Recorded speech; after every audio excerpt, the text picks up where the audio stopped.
Okay, just wanted to put together a couple of minutes to share with you what we would have shared last evening.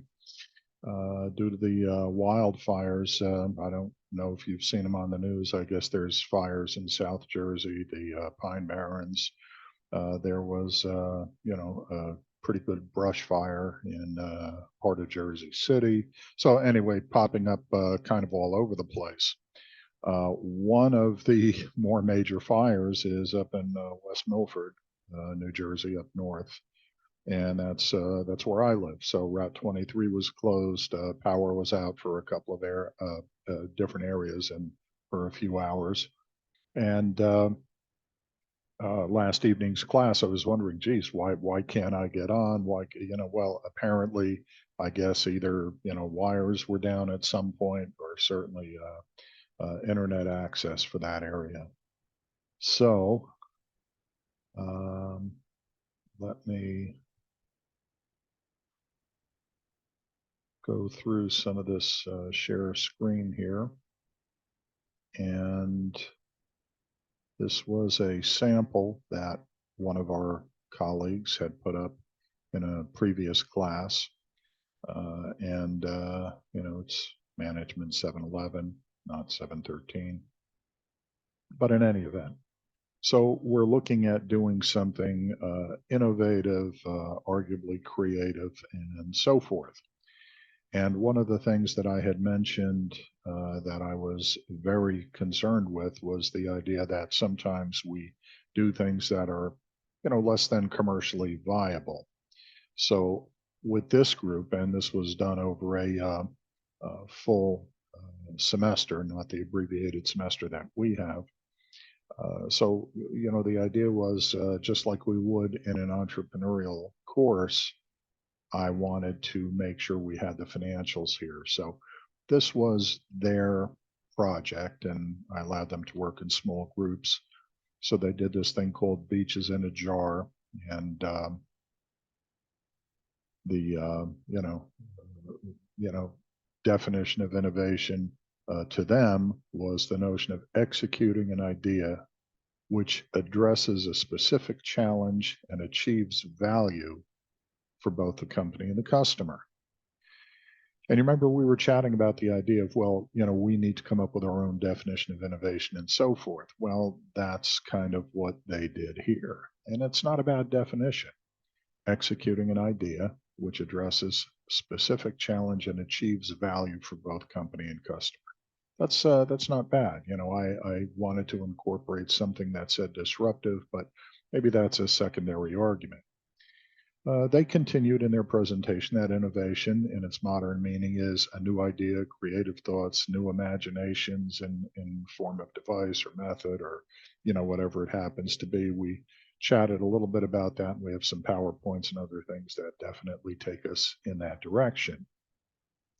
And so their idea was if people can't travel during COVID, and that's when this was done, 2020, so people couldn't travel. It's the idea, you know, Muhammad in the mountains, so to speak, but coronavirus hindered everybody. So you can't go to the beach, we'll bring the beach to you. And that was their big idea. New spin on a 1,000-year-old product, which is basically, as you saw in the first slide, sand in a jar, but it was pretty cool. So they looked at this notion of red ocean, and we've talked a little bit about blue ocean, red ocean, and one of the things, so blue ocean is something brand new, hot, hip, happening, all these things. But the idea of blue ocean also, especially if it's something disruptive, is bringing something to potentially customers that they don't know they need, they don't know anything about it, and it's got no brand or brand appeal or so on and so forth. Red ocean is an established industry, so people kind of purchase on that basis, and so you're competing with other people in an industry. You carve out a niche, whether it's you do service better, your price is better, whatever it happens to be. But it's not like we have to spend a whole lot of time and money as we would with blue ocean establishing an identity and so forth. So they spoke to the idea of red ocean a little bit, which was good. Now there is a blue ocean side to it, and they speak about that here. and make their home experience feel like a beach. This is their blue ocean canvas in terms of strategy and how they decide to get this out to clients. So the environment, as this group of peers of ours expressed, was that the environment is made up of management, people, and culture. And in management, we eliminate the title and position specific to their group. There's no CEO, vice president. They share responsibility and at least portend that they do not in any way limit or stall creativity. Um, I guess, easier said than done, but I guess, and that makes some sense. People, while all our ideas are accepted and it says discuss, I think they mean discussed. Risk taking, challenge freedom, promote change, and innovation, I guess, is their focus. And it's not necessarily that there's no such thing as a bad idea, but this is one of those instances where and I hate using this word because it has so many different connotations, but this is where diversity in quotes really comes into play. Diverse cultures, diverse belief structures, diverse ways of thinking, diverse economics, and so forth. This is where it pays off, because when we're looking towards the idea of innovation, you know, I would think, would want to be more inclusive. Not that no idea is a bad idea, but we want to hear all ideas because maybe someone comes up with something that's just extraordinary that we otherwise would not have thought of. Now, again, where'd they get the idea? Well, it was their grandmother back in Greece who, decades and decades ago did this, said that, showed this, or wherever. Ecuador, Venezuela, the continent of Africa, wherever it comes from. So this is one of those instances where, to me, it makes a tremendous amount of sense to make an argument for certainly diversity and inclusion. I don't want to limit it to the political sound bites that are flying around currently, because our focus is not a political science course, it's a business course. Our focus is business, but we're trying to understand this innovation and innovation process. We're trying to define some things. And as I tell you guys constantly, you're all smarter than I am. You're grad students, you're brilliant students. So we're not going to rely on some textbook definition. What's your definition? What's our definition? And this is kind of where we get some of that too. And then culture. So friendly work environment, trust, humor. Well, that's not everybody's culture.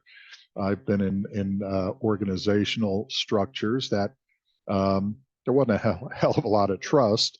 There was almost no humor. And as far as openness, it was all pretense and baloney. But ideally, this culture of innovation arguably could incorporate some or all of these things and make it more meaningful and arguably more productive in the sense of being able to deliver on new and innovative ideas. All right, so then they proceed a little bit further, beaches in a jar. I like this project a lot. They did a really nice job, and they went with all of this, the candles, the sand, blah, blah, blah. Now, you've heard me say it, and I beat them up the same way. And I said, look, whatever you come up with, whatever these genius ideas are that you come up with, it's got to be commercially viable. This is where they start to deal with that and wrestle with that. And I thought this was very nicely done.